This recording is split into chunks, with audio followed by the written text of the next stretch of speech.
What's going on, guys? I'm here to give you guys a fantasy update and a little bit of an edge on your opponents in your fantasy leagues. And I want to talk about defensemen today. I want to talk about specifically where to draft them and who might be a little bit undervalued in your league, where you can take them in the 6th or 7th round and get a lot of value for them, and you can dominate your league. I first off want to note that defensemen are way overvalued lately in this era that we have, where the new age defensemen like Quinn Hughes and Cale Makar, the speedsters that get a lot of points and are a lot of playmaking young defenders that are getting like 70, 60, 70 points a season. I think that they are getting a little bit overdrafted nowadays because back a few seasons ago, I think back around like 2014, when Erik Karlsson was the prime candidate for the number one pick as a defenseman. I think the reason why he was getting drafted and people were having so much success with him that early is because he was way ahead of the next defenseman. The next defenseman was not putting up that many points. Maybe Brent Burns. I think he was a forward at that time. I don't know, but those two defensemen were dominant in the league, and the next best defenseman was like way below them. And I think now that they were getting so much value with that pick, but now I think the top tier defensemen. I think there's a wide variety. I think like around 10 top defenders that could easily surpass each other so quickly. It doesn't really make too much of a difference which one you pick, but I think you really do want to get one of those value picks in a defenseman. And now I'm going to go ahead and start where I would pick a defender early on. I would pick Roman Josi and John Carlson. I think those are the top two defensemen in the league. Him and those two, and then Dougie Hamilton is the third, because he's got a lot of clap bombs in him.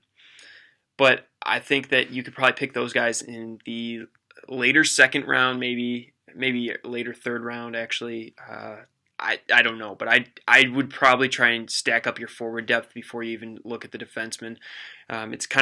It's really tough to determine which one you would want, and if you can't really decide, it's kind of like you might as well just wait until someone else picks the first one, and then you can decide after that while you get value on your forwards. So now I want to talk about what defenseman I think is the most undervalued, after deciding that we should probably pick a defenseman in either the top 3 rounds or the top and maybe late second round. But I don't think I would waste a second round pick on him unless I know I'm getting my third round pick right away and I know I can draft the forward I want. But I still probably would shy away from defensemen that early. It's just too risky, and there's a lot of other defensemen that can surpass them. I really want to talk about a defenseman that I think is way undervalued. I've seen him on the NHL mock drafts, way too low. He's been doing great his entire career, and he's always been one of the top defensemen, but he just gets injured a lot, and this is Chris Letang.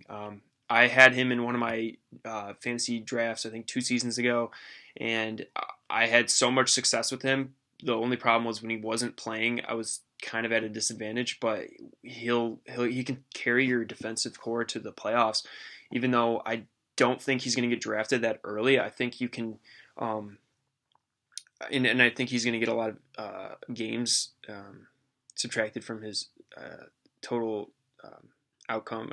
He's not going to play that many games overall. I don't think he's going to play the full season this season. I bet he probably misses 10 or so games. But I still think that if he's there in your playoffs, I think he'll carry your defensive core pretty handedly. And he will. I think he's ranked behind Erik Karlsson and Seth Jones, which I think is ridiculous. I think he's way better than both those players in terms of points. He's good in every single category. I'm not even kidding. Every single category. Look him up. Goals, assists, I think blocks and hits, power play points, plus minus. They're all above average. So that's why I think he gets the No, he doesn't get the recognition he deserves because he gets injured all the time. And Pittsburgh is a dying team, but I still think he can carry your defensive core if you need a pick in like the 6th, 7th round. If you can get him in the 6th, 7th round, that's a really good value. I have him as my number 4 defenseman overall, if you exclude injuries. But I think he's like just slightly above Makar, maybe the same level as Makar. If Chris Letang played without injuries, I think they're about the same level. But I have Chris Letang at number 4, and then I have got Cale Makar at number 5 after Roman Josi, John Carlson, Dougie Hamilton. And then after that, another value pick is Brent Burns. He is another extremely undervalued defenseman. In category leagues, yeah, his plus minus won't be that great. He's probably going to get you a minus 10 or minus 15 this season, but he's going to dominate shots on goal. He's going to have enough, I think, block shots. I think he blocks a lot of shots. His hits are still going to be good. I mean, for a defenseman, maybe a slightly below average. I'm going to check that out right now. But I think I think he's like right about average for block shots and shots on goal, or in for hits.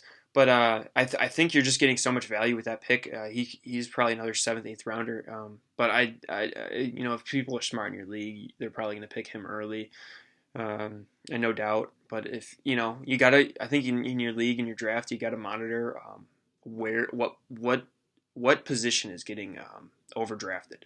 Because if that position is getting overdrafted, don't just go on the hype and just draft that position. Get value in the other positions that other people are letting up on.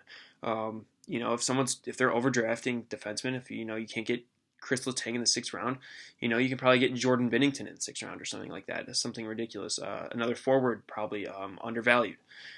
Or there's probably positions that are overvalued. Maybe centers are taken so early that there's a good center left over, and you picked all the wingers early. You picked all the strong wingers, and then you can get more value in your center. But talking about defensemen, another defenseman I think is a little bit overvalued is Victor Hedman. Victor Hedman has been consistent, though. I think that's the thing with him that's really nice, is that he's always been, he's always had the same amount of like goals, same amount of assists, same amount of plus minus has been always positive, same amount of shots on goal. Very consistent defenseman, and he plays all of his games. But I think they have him in the 2nd round in the NHL.com. I think that's ridiculously overpriced. I would never pay that price for Victor Hedman. I don't think he's that valuable. If you can get him in the late 3rd, early 4th round, I think that's good value. But for a late 2nd round pick or early 2nd round pick, I think that's ridiculous. Other defensemen you want to look out for. I think Morgan Rielly also is a little bit overvalued. I wouldn't go for him either. In general, I think he's a guy that I would maybe stay away from because I think he's going to be overdrafted in a lot of leagues. He's still a good defenseman. I think I have him I've got him behind Mark Giordano, who's another robbery. He's older. He could definitely crack at any moment, but he is a good late round pick, I think. But I have him in like the 10 to 12, around the 8 or 9, 8, 9 or 10 mark. But he's pretty similar value to like Mark Giordano, Torrey Krug, Quinn Hughes, Alex Pietrangelo. They're all in the same category. I would line them up. But then, I think if you want me to give you some other value picks, it would probably be, let's see, I think Zach Werenski might get underdrafted. Ryan Ellis definitely will get underdrafted. He's a good player. He's above average defender. I have him. Rasmus Dahlin will be overdrafted. Don't draft him. I mean, these are just my opinions. I'm not trying to make this as a command that you should do this or should not do this. This is my advice, what I think will happen, and I think that people overrate some of the defensemen that might have had good years and like have been showing a lot of promise, but like you're really counting on them to break out in order for them to meet expectations. And I think that's a lot of heavy toll, especially like with the history that they have and like what they've proven so far. So I think players like Rasmus Dahlin, he doesn't shoot that often. I mean, if you've seen him play, like he's going to get a lot of assists. He's actually one of my favorite defensemen in the league. I think he is my favorite defenseman in the league right now, but I just don't think he's going to shoot that many shots on goal, and I think he's going to probably not get enough points for you or get enough hits or put up points in categories where you need him to put up. But I don't think he's going to be there for anything but assists. I think he's going to have a lot of assists this season, but I don't think he's going to get that many goals or shots on goal or a lot of those other little categories. Even though he's a very young defenseman, he could break out at any moment. I think he's got like god tier potential, but I don't know. I would be a little bit concerned of drafting him. But I think that the players that are going to get underdrafted here a lot is like Ryan Ellis, who I have ahead of Jeff Petrie, Rasmus Dahlin, and Seth Jones. And I actually have Jeff Petrie as next after Ryan Ellis. He's surprisingly good. Just these little things that you look at in statistics, and you find out like what player might be a little bit underdrafted and overdrafted. Yeah, and I maybe stay away from Erik Karlsson because I think he might be overdrafted again, even though I really like him as well. I like those Swedish defensemen. But yeah, that's all I got for you guys today. Tyson Barrie might be a risk. Shea Theodore and Zach Werenski I have around the 15 mark for defensemen, 16 mark. But yeah, I really hope you guys enjoyed this video. Give it a thumbs up if you want. I